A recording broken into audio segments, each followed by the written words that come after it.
Man, so originally, I like to tell people I'm from the Carolinas because I was born in Raleigh, North Carolina. But then when my parents got divorced, I came to Columbia, South Carolina, where my mom's family is originally from. But then we're going to talk about it. But I went back and forth because I got kicked out of school a lot. So I try to tell people I'm just from the Carolinas, man. Okay, so you talked about your mom. Let's Mhm. talk about that influence and like how she kind of like influenced your life and things like that, as well as your father as well. But I saw you talk about Man, moms, and moms are dear to my heart. So I'm the typical kid from the hood story. My parents weren't together. My father wasn't really in my life. I get my heart from my mom. It's like she won't have anything and she'll give you the last thing that she has just because like you asked her. You know what I'm saying? She just got a real big heart. So she just like always kind of made it known, like, I don't like a lazy man.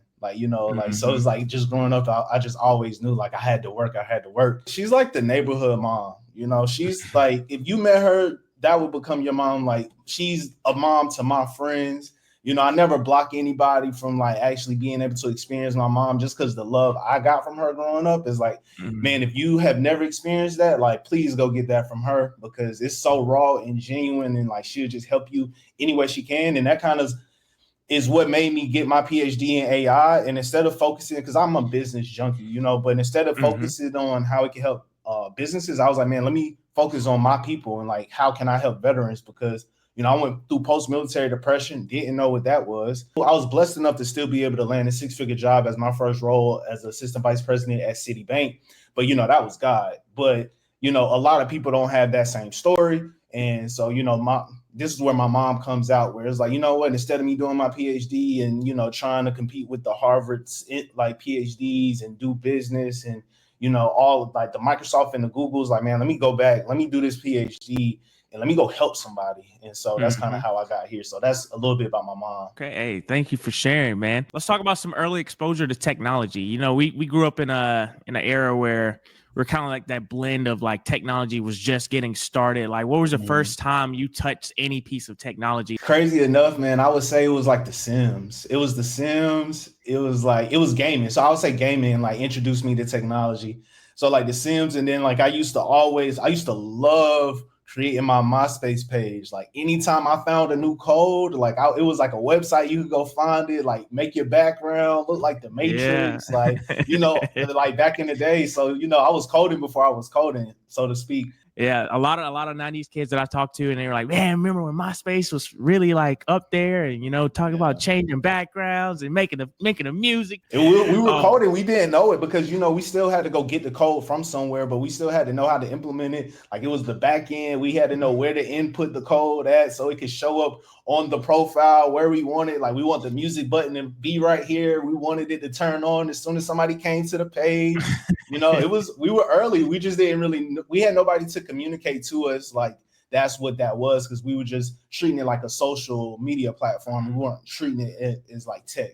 Hey, man, that's the very, first, I think, source of open source. Somewhere we lost that that lost in translation of like, all right, let's try to like have that open space where people can go in and contribute. So let's start talking about the service. Like, what year did you join, and what was your day-to-day life like when you first joined? Man, so I joined in 2012, and I always try to be transparent because I just feel so blessed to be where I'm at. But I joined the military because I was facing charges. I was literally just trying to, get out of my situation. Like, please just take me. I never, I always forget the name of it. What do you go to before you actually get shipped off? Like, you go to your recruiting station, And then go to you meet like MEPS. once a month. Yeah, you meet like once a month, whatever that was. I wasn't even in that long enough because I was like, as soon as I signed up, they shipped me out in 3 weeks. So I never even got to go to like my first meeting type of thing where they try to like prepare you. And so boom, I went, and then I had the option to choose some jobs, and they were like, well, if you don't choose any job, you can go right now, and then you could choose a job when you get there, which is a huge mistake. Like, don't do that. Well, it worked out for me, but I just wouldn't advise anybody to do that. But end up going a school in Pensacola. Crazy enough, there was a hurricane in Pensacola when I went, so we had to evacuate to Georgia. And it's so funny because we evacuated to Georgia, and we were literally in this big hangar. We were eating MREs, we were showering outside, and I was laughing to myself because people were complaining, and I was just like, yo, we're in the military. Like, this is on brand for being in the military. Like, I don't know what y'all were expecting this to be, but it's kind of on brand for being in the military. So So yes, after that I got shipped to my boat. So my ship was a carrier, the Theodore Roosevelt. We were actually in the shipyard, so I wasn't even doing real Navy work when I first got there. Like I came to work knowing like I'm gonna do the dirtiest job. And like, granted, man, I just had great leadership. Like I'm till this day, I'm so blessed for the leadership that I had because they just put me in position. And it really at 19, it wasn't hard for me to follow orders. And so when I got there, they was just like, yo, like we're about to like my mentor ended up being from my division, my E6 ended up being from South Carolina. And so he like took me under his wing and was like, look, I gotta put it out to everybody, but you should volunteer to do this. I would just do it because at 19, I have nothing else to do. Like I'm just grateful I'm not in prison. Like, so it's like, yo, whatever you want me to do, yes, I'll do it. And man, when they start seeing my work ethic, then they just start kind of like guiding me on like, hey, like this is how you do this, like this, oh, you might want to go get this collateral, like this would be a good eval bullet because not a lot of E3 and belows are doing this. So if you put this, then you will be like the number one in the E3 and belows. I took that, man, and I really ran with it throughout my whole career. And then I just started passing it down and just passing it down. And that's kind of, again, how I got to turning my PhD into just Navy veterans, because it's like, no, like I was able to successfully get out. I was able to get a 6-figure job. I was like, I was the assistant vice president of a top 3 bank in the world. That's my first job. And another Navy veteran actually helped me get the job. I reached out to him on LinkedIn. I'm pretty much telling the story like what's in my ebook already. So if people go to NautiQ.ai, they could get the ebook and they'll like get the step-by-step of what I'm about to tell you right now. But I reached out to him, and man, long story short, he ended up reaching out to the hiring manager, like putting in a good word for me. And then I had 2 interviews. He helped me prepare for the interview, which was nerve-wracking because, and it's almost like a board, like I don't know in the Army if you guys do boards, but it's pretty much like a board. So that's how I started looking at all the groundwork I put in the military. I didn't let it go to waste because I started realizing how it translates. And that's one of the biggest things for veterans. We don't really know how it translates, but it translates a lot. And this isn't like a dig at anybody who went the traditional school route, but it's like, man, people from the military, we just have a way better, like, tangible skills that we've used in real life situations that allow us to be great leaders at these companies that we're not at. But yeah, man, that resilience, like I resonate with that a lot. And I know a lot of veterans will definitely resonate with that, like that resilience of grit that we had, in the beginning when we first got there. Like a lot, I talk about transitioning a lot, and, transitioning being the hardest thing that a lot of veterans have to do. And you just have to remind them, like, we did the transition before. When you first joined the military, that was the roughest transition. Like for me, for 2 days, standing at attention for 2 days, like people don't understand. Like, hey, man, you can go without sleep for at least about 72. It's gonna test you mentally, physically, like. You've been tested before, and I think we need to hone in on that and like empower veterans. Like, man, we've been through something that no one else has been through. Like, we are the 1%. Like, we've done a lot. It's like, and that's the thing that I'm trying to do the best of. Like, hey, you already got what you need. I'm just trying to communicate. Like, hey, even though it wasn't the military, it's like the same principle still up. And even with me having my AI startup that literally is building the software literally for veterans. I'm looking at it as like, man, like I'm starting at the bottom. Sure, I don't have a lot of people I could go to say, hey, have you ever had a startup? But it doesn't matter because, to your point, man, I went to boot camp, and I'm gonna tell you the thing that gave me the motivation in boot camp is when I seen other people and I started to like hear about other people, and then I used to start like everybody be like whining and crying and like how like boot camp is. If this person can do it, like I can for sure do it. Like if this person can do it, like, and it'd be the people that you would like if you saw them on the street, you would be like, there's no way. So it's the same thing in the trends. Like what is one lesson from your career stands as like that shining star that guided you into like making the decisions that you made today? Okay. I would just say outwork everybody. And that's the thing. It's not as hard. It doesn't take as much as people think to outwork somebody. It really doesn't. Naturally, we are lazy. Like even in my company, I'm building my company to be as lazy as possible because I understand I need to put systems in place that people, when they default to their natural self, that they can, like, I have a system in place that it still gives a high output because I just understand people are naturally lazy. And so that was one of the things that the military taught me, like, and I kept getting rewarded. That was the thing that like kept me working hard because it was like, at one point in time, so I was in weapons department. So I was in aviation. My first half of my career, I operated more on the weapons elevators that we sent up. Then on the last end, I actually was hands-on, like assembling the bombs and everything. Okay. But in the whole department, it was, I believe, I forget how many people was in our department. It was a lot of people for obvious reasons.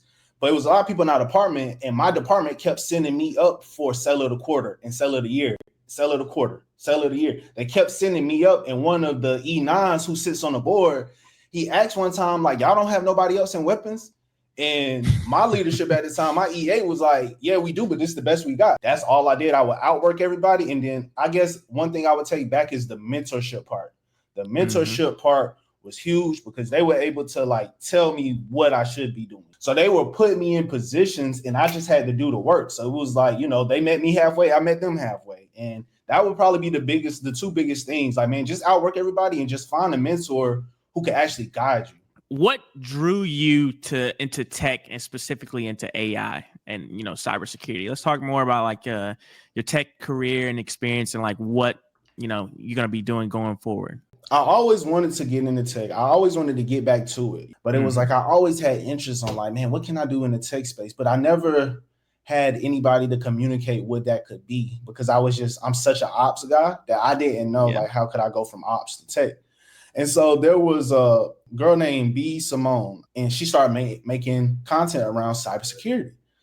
And I started watching her interviews, and then she had a lady up there named Miranda who did auditing for the government. And she was explaining, it's called GRC. So she was explaining what she did.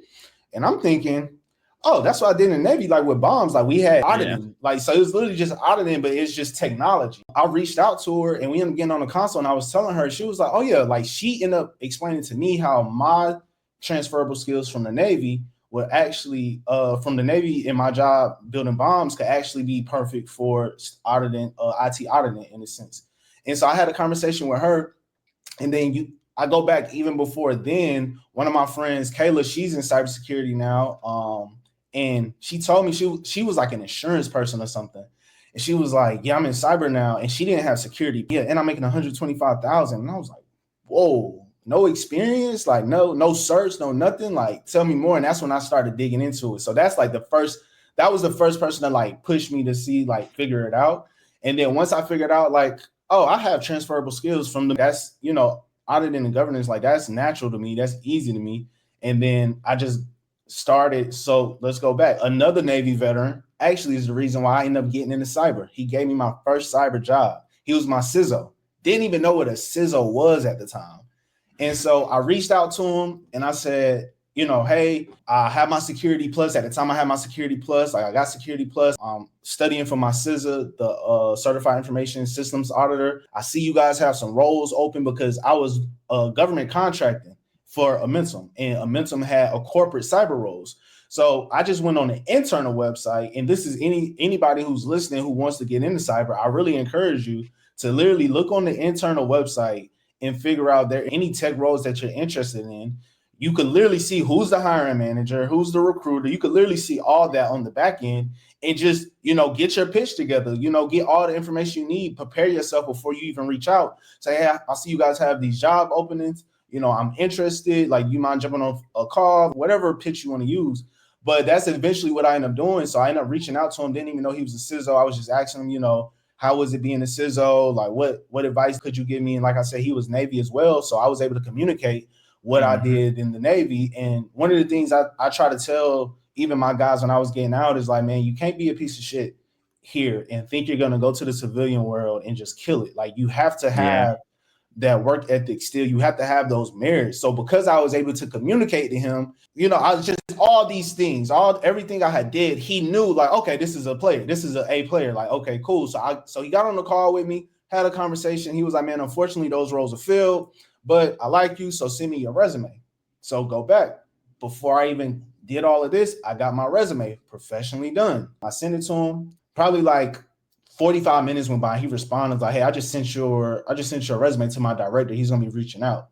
That was all she wrote. I had the interview with the director. I treated it like I would treat the board. When you go up for a board, if you miss any questions, like, you want to get back to the board and say, hey, I missed this question, but da da da. And I told him, like, hey, I'll follow up with you. I'll get you the answer and I'll follow up with you. And I just did that. And that's how I got into my first cybersecurity analyst role.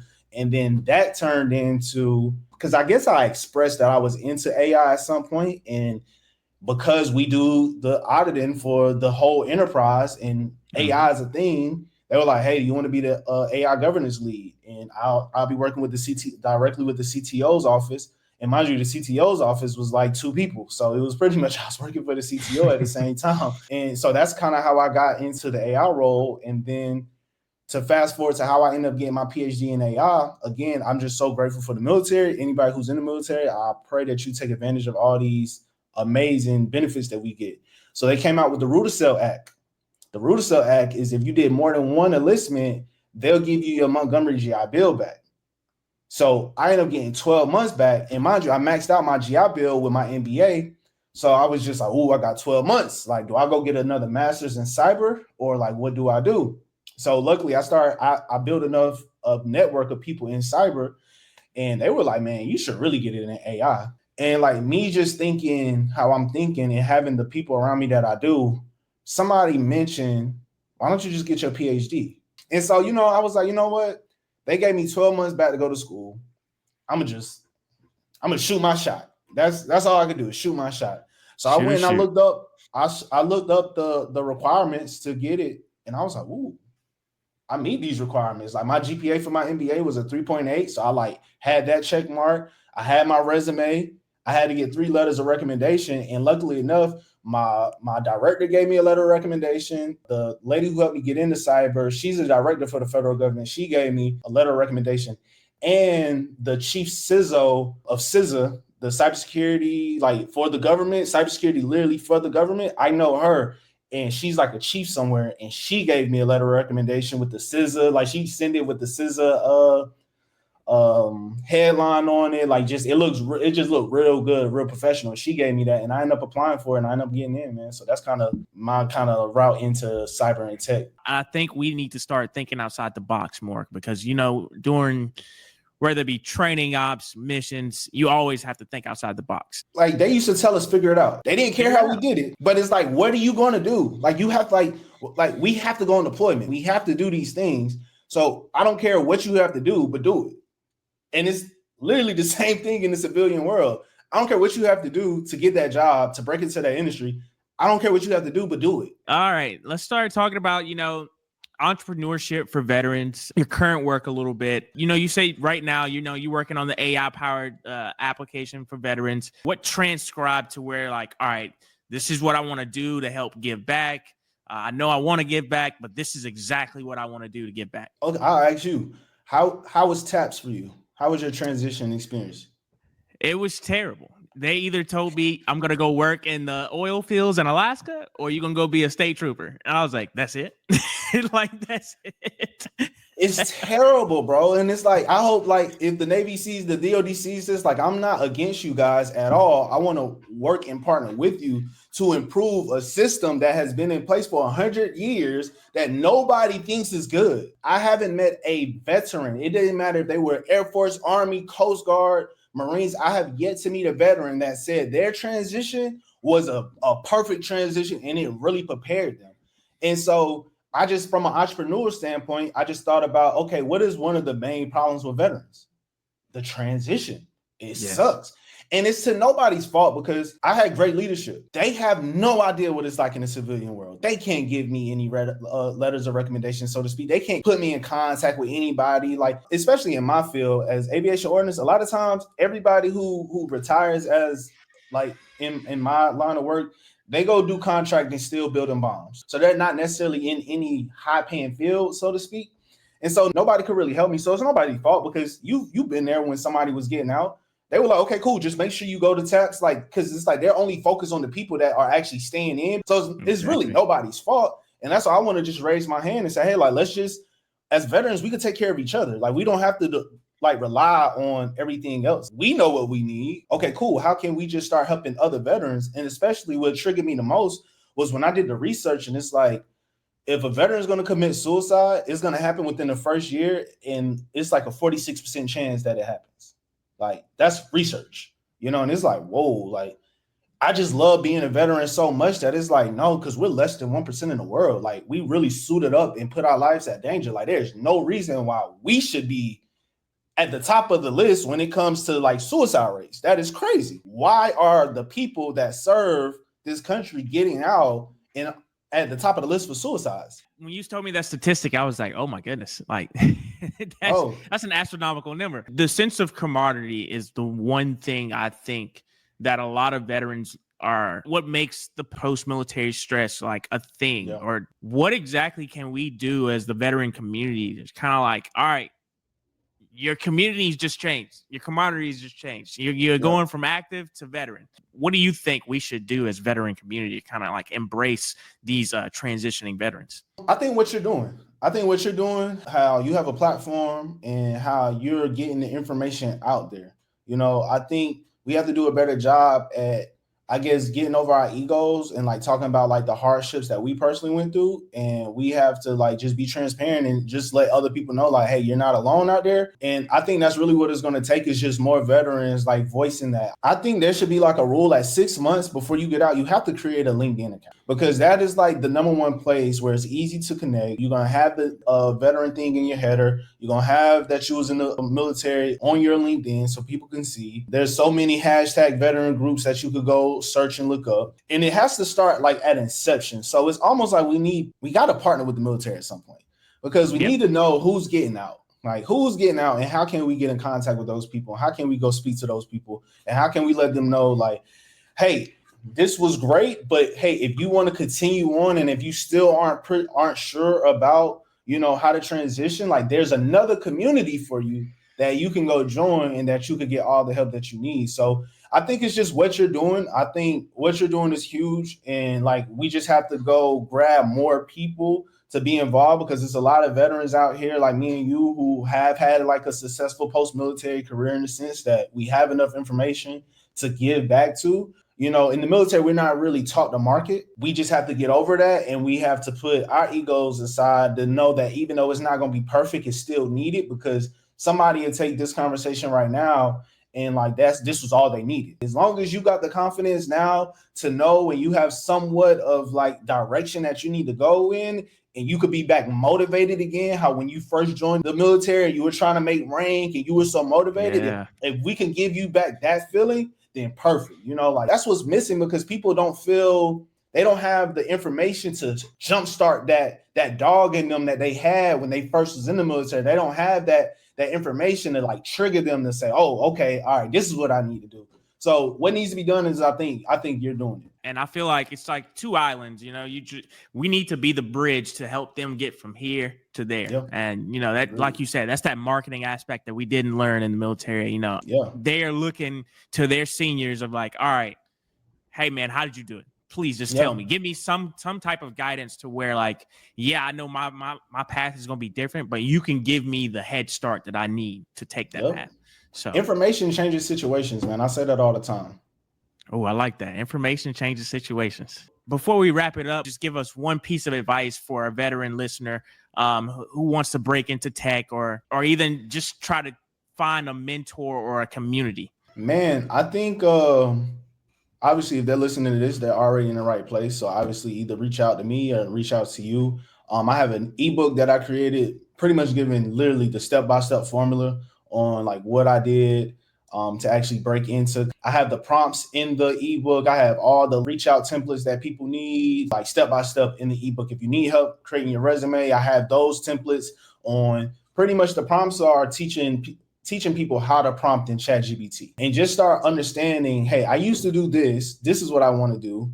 I want to get into cyber. I used to do this. Like, what are some roles that's transferable that I should be looking into? And just start getting a feel for what you should be doing next. And so it's really like that ebook is like really like the starter, like the best starter kit. I've gotten feedback from it, and I would love if whoever listening, if they download it, I would still love the feedback from it as well. If you're not tech savvy, I didn't want it to go over your head. I wanted to be able to make sure I delivered something that was like clear and digestible. So like I said, just piggyback off us and like just keep, I guess, following us, connect with us on LinkedIn. And if you're a veteran listening to this, I promise you, you have everything you need. The civilian world is no different. It just looks different, but it's the same thing. So that's what I would say. Hey, I appreciate it, Tony. Thank you so much for, taking time out of your day, to give that value that we all need as a veteran. Like I said, my mission is to, transition and be that bridge from one island to the next. And you are definitely one of the greats. I appreciate you. Thank you so much. Man, I appreciate you for having me on, bro. Thank you so much. All right. Thanks, Tony.